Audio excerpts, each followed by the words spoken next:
Hi hello ವೀಕ್ಷಕರೇ, welcome to simple Bhagya kitchen.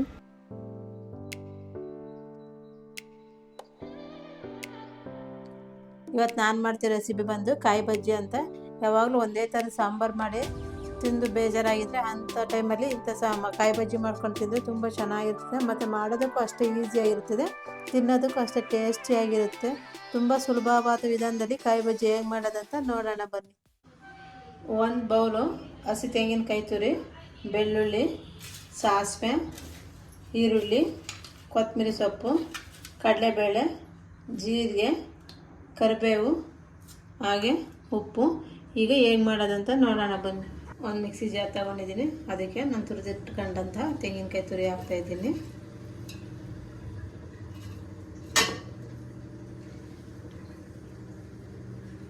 ಹಾಗೆಯೇ ನೋಡಿ, 2 ಗೆಡ್ಡೆ ಅಷ್ಟು ಬೆಳ್ಳುಳ್ಳಿನ ಸಿಪ್ಪೆ ತೆಗೆದಿಟ್ಕೊಂಡಿದ್ದೆ, ಬೆಳ್ಳುಳ್ಳಿನ ಹಾಕ್ತಾಯಿದ್ದೀನಿ.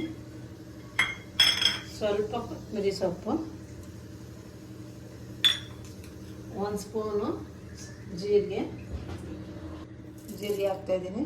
ಹಾಗೆ ಖಾರಕ್ಕೆ ಎಷ್ಟು ಬೇಕಷ್ಟು ಹಸಿಮೆಣ್ಸಿಕಾಯಿ ಹುರಿದಿಟ್ಕೊಂಡಿದ್ದೆ, ಹಸಿಮೆಣ್ಸಿಕಾಯಿನ ಹಾಕ್ತಾಯಿದ್ದೀನಿ. ಇದ್ರ ಜೊತೆನೆ ಒಂದು ಸ್ವಲ್ಪ ಹುಣಸೆಹಣ್ಣು ನೆನೆಸಿಟ್ಕೊಂಡಿದ್ದೆ, ಹುಣಸೆಹಣ್ಣು ಹಾಕ್ತಾಯಿದ್ದೀನಿ. ಈಗ ಉಪ್ಪು ಹಾಕ್ತಿದ್ದೀನಿ, ರುಚಿಗೆ ಎಷ್ಟು ಬೇಕೋ ಅಷ್ಟು ಉಪ್ಪು ಹಾಕ್ಕೊಳ್ಳೋಣ. ಒಂದು ಟೈಮ್ಗೆ ನೈಟ್ ಟೈಮ್ಗೆ ತುಂಬ ಚೆನ್ನಾಗಿರ್ತದೆ. ಸಾಂಬಾರು ಮಾಡ್ಕೊಂಡು ತಿಂತಾಯಿದ್ರೆ ತಟ್ಟೆಗೆ ಒಂದು ತುತ್ತು ಅನ್ನನಿರಲ್ಲ, ಅಷ್ಟು ಖಾಲಿ ಆಗೋಗುತ್ತೆ, ಅಷ್ಟು ಚೆನ್ನಾಗಿರುತ್ತೆ. ಇದನ್ನ ಸ್ವಲ್ಪ ನೀರು ಹಾಕ್ಕೊಂಡು ರುಬ್ಕೊಂಡು ಬರೋಣ. ರುಬ್ಬಿರುವಂಥ ನೋಡಿ ಬಜ್ಜಿ ರೆಡಿಯಾಗಿದೆ. ಇದನ್ನು ನಾನು ಒಂದು ಪಾತ್ರೆಗೆ ಹಾಕ್ತಾಯಿದ್ದೀನಿ. ತೀರಾ ನುಣ್ಣು ರುಬ್ಕೋಬಾರ್ದು, ಸ್ವಲ್ಪ ತರ್ತರಿಯ ರುಬ್ಕೋಬೇಕು, ಆಗ ಚೆನ್ನಾಗಿರೋದು. ಇದಕ್ಕೆ ನೀವು ನೀರು ಎಷ್ಟು ಬೇಕೋ ಅಷ್ಟು ನೀರು ಹಾಕ್ಕೊಳ್ಳಿ. ಇವತ್ತು ನಾನು 5ರಿಂದ 6 ಜನಕ್ಕೆ ಸಂಜೆ ಟೈಮು ಮಾಡ್ತಾಯಿದ್ದೀನಿ. ಅದಕ್ಕೆ ಎಷ್ಟು ನೀರು ಬೇಕೋ ಅಷ್ಟು ನೀರು ಹಾಕ್ಕೊಳ್ತಾಯಿದ್ದೀನಿ. ತೀರಾ ಗಟ್ಟಿ ನೀರು ಬರೋದು, ತೀರಾ ತೆಳ್ಳಗೆ ಇರಬಾರ್ದು, ಮೀಡಿಯಮಲ್ಲಿ ಇದ್ದರೆ ಚೆನ್ನಾಗಿರುತ್ತೆ. ನೋಡಿ, ಇನ್ನೂ ಸ್ವಲ್ಪ ಗಟ್ಟಿ ಇದೆ, ಸ್ವಲ್ಪ ನೀರು ಹಾಕ್ಕೊಳ್ಳೋಣ. ನೋಡಿ, ಇಷ್ಟು ತೆಳ್ಳಗಿದ್ರೆ ಸಾಕಾಗುತ್ತೆ. ನೀವು ಡೈರೆಕ್ಟಾಗಿ ಒಗ್ಗರಣೆ ಏನು ಬೇಡ ಅಂದರೆ ಇದಕ್ಕೇ ಹಸಿ ಈರುಳ್ಳಿ ಹಾಕ್ಕೊಂಡ್ರೆ ಹಸಿ ಬಜ್ಜಿ ಕಾಯಿ ಬಜ್ಜಿ ರೆಡಿ ಆಗುತ್ತೆ. ಇವತ್ತು ನಾನು ಒಗ್ಗರಣೆ ಹಾಕಿ ತೋರಿಸ್ತೀನಿ. ಒಗ್ಗರಣೆ ಹಾಕಿ ಇನ್ನೂ ತುಂಬ ಚೆನ್ನಾಗಿರುತ್ತೆ, ಹಾಗಾಗಿ ನಾನು ಒಗ್ಗರಣೆ ಮಾಡ್ತೀನಿ. ಬನ್ನಿ ಒಗ್ಗರಣೆ ಮಾಡೋಣ. ನಾನೇನು ಮೆಣಸಿನ್ಕಾಯಿ ಹುರ್ಕೊಂಡಿದ್ನಲ್ಲ ಅದೇ ಬಾಣಲಿಗೆ, ಒಗ್ಗರಣೆ ಬಾಣಲಿಗೆ ಎಣ್ಣೆ ಹಾಕ್ತಿದ್ದೀನಿ. ನೋಡಿ, ಸ್ವಲ್ಪ ಜಾಸ್ತಿ ಏನು ಬೇಡ, ಒಂದು 2 ಟೀ ಸ್ಪೂನಷ್ಟು ಎಣ್ಣೆ ಹಾಕಿದ್ದೀನಿ. ಎಣ್ಣೆ ಸ್ವಲ್ಪ ಬಿಸಿ ಆಗಲಿ. ಇದಕ್ಕೇ 1 ಟೀ ಸ್ಪೂನಷ್ಟು ಸಾಸಿವೆ ಹಾಕೋಣ.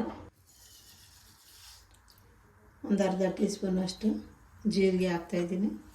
ಸಾಸಿವೆ ಮತ್ತು ಜೀರಿಗೆ ಎರಡೂ 1-2 ನಿಮಿಷ ಚಟಪಟ ಅನ್ನಲಿ.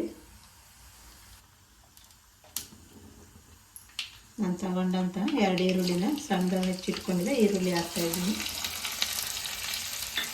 ಹಾಗೆಯೇ ಸ್ವಲ್ಪ ಕರಿಬೇವು ಹಾಕೋಣ.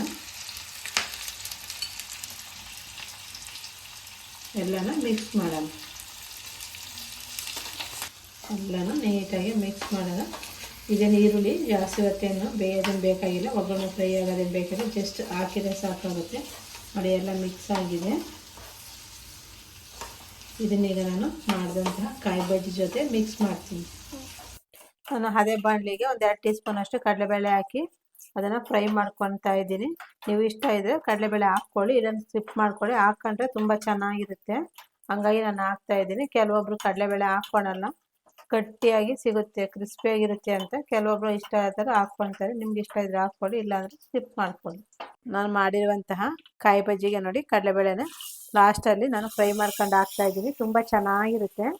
ಈ ಥರ ಫ್ರೈ ಮಾಡ್ಕೊಂಡು ಸಪ್ರೇಟ್ ಫ್ರೈ ಮಾಡಿಕೊಂಡು ಕಡಲೆಬೇಳೆ ಹಾಕಿದರೆ ಎಲ್ಲ ಹಾಕಿ ಒಂದ್ಸರಿ ಮಿಕ್ಸ್ ಮಾಡೋಣ. ನೋಡಿರಲ್ಲ ವೀಕ್ಷಕರೇ, ಎಷ್ಟು ಈಸಿಯಾಗಿ ಎಷ್ಟು ಸಿಂಪಲಾಗಿ ನಾನು ಕಾಯಿ ಬಜ್ಜಿ ಮಾಡಿದೆ ಅಂತ. ಒಂದು 5 ನಿಮಿಷಕ್ಕೆಲ್ಲ ಕಾಯಿ ಬಜ್ಜಿ ರೆಡಿಯಾಗುತ್ತೆ. ಯಾರೆಲ್ಲ ನಮ್ಮ ವಿಡಿಯೋ ನೋಡಿದ್ರೆ ಅವರು ದಯವಿಟ್ಟು ನಮ್ಮ ಚಾನಲ್ನ ಸಬ್ಸ್ಕ್ರೈಬ್ ಮಾಡಿ, ಹಾಗೆ ಹೆಚ್ಚು ಶೇರ್ ಮಾಡಿ, ಲೈಕ್ ಮಾಡಿ, ಪಕ್ಕದಲ್ಲಿರುವ ಬೆಲ್ ಐಕನ್ ಬಟನ್ನ ಕ್ಲಿಕ್ ಮಾಡಿ ಆಲ್ ಅಂತ ಸೆಲೆಕ್ಟ್ ಮಾಡಿ ನಾವು ಹಾಕೋ ಹೊಸ ವಿಡಿಯೋಗಳೆಲ್ಲ ಬೇಗನೆ ನೋಡ್ಬೋದು ನೀವು.